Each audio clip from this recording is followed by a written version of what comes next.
Welcome to Syamu home foods. ఈరోజు మనం restaurant స్టైల్లో వెజ్ ఫ్రైడ్ రైస్ తయారు చేసుకుందాం. దీనికోసం ముందుగా మనం స్టవ్ మీద కడాయి పెట్టుకొని అందులోకి 2 స్పూన్ ఆయిల్ అలాగే 2 స్పూన్ నెయ్యిని కూడా వేసుకొని హీట్ చేసుకుందాం. ఈ ఆయిల్ అండ్ నెయ్యి హీట్ అయిన తర్వాత ఇందులోకి మనం హోల్ బిర్యానీ మసాలాలు వేసుకోవాలి.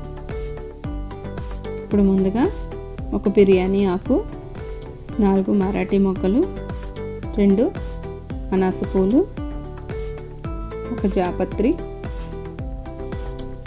ఇంచు దాల్చిన చెక్క, 2 యాలకులు, 4 లవంగాలు, పావు టీ స్పూన్ షాజీరా వేసుకొని 2 మినిట్స్ కుక్ చేసుకోవాలి. అలాగే ఫ్రెండ్స్, ఈ ఫ్రైడ్ రైస్లోకి రైస్ అనేది ముందుగానే కుక్ చేసుకొని చల్లారబెట్టుకోవాలి.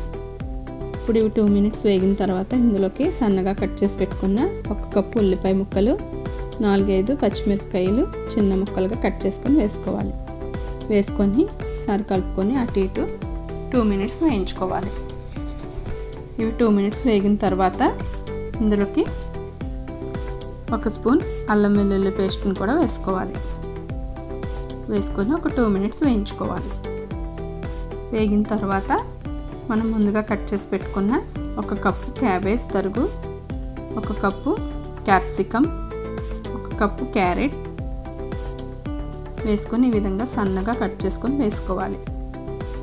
మనం ఈ వెజిటేబుల్స్ అనేవి ఎక్కువగా కుక్ చేయకూడదు. కుక్ చేస్తే ఫ్రైడ్ రైస్కి టేస్ట్ అనేది పోతుంది. ఈ విధంగా లైట్గా కుక్ అయిన తర్వాత ఇందులోకి మనం 1 స్పూన్ పెప్పర్ పౌడర్ వేసుకోవాలి.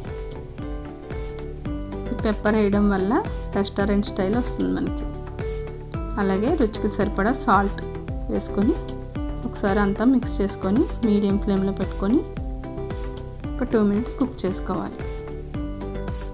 అలాగే 1 స్పూన్ వెనిగర్ని కూడా వేసుకొని మిక్స్ చేసుకోవాలి. ఇప్పుడు మనం ముందుగా ఉడికించి పెట్టుకున్న 1 కప్పు బాస్మతి రైస్ని ఇందులోకి వేసుకోవాలి. 1 కప్ అంటే నేను 1 పావు కేజీ రైస్ని తీసుకున్నాను.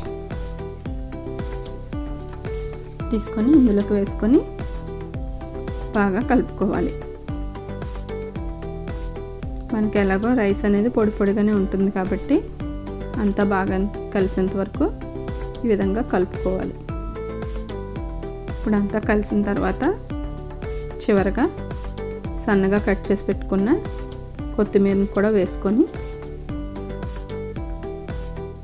వేసుకున్న తర్వాత మనం మూత పెట్టి ఒక 10 మినిట్స్ లో ఫ్లేమ్లో కుక్ చేసుకోవాలి. కుక్ చేసుకున్న తర్వాత మూత తీసి ఒకసారి ఈ విధంగా అంతా పైకి కిందకి కలుపుకోవాలి. అంతే అండి, ఎంతో సింపుల్గా రెడీ అయిపోయి మనకి restaurant style veg fried rice. చాలా బాగుంటుంది.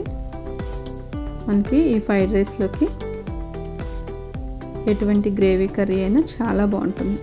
చూస్తున్నారుగా, చాలా పొడి పొడిగా బాగా వచ్చింది. మనకి నచ్చిన గ్రేవీ కర్రీతో ఇది సర్వ్ చేసుకోవచ్చు. ఈ వీడియో మీకు నచ్చినట్లయితే లైక్ చేయండి, షేర్ చేయండి, సబ్స్క్రైబ్ చేయండి మరియు పక్కనే ఉన్న బెల్ ఐకాన్ని క్లిక్ చేయండి. Thanks for watching.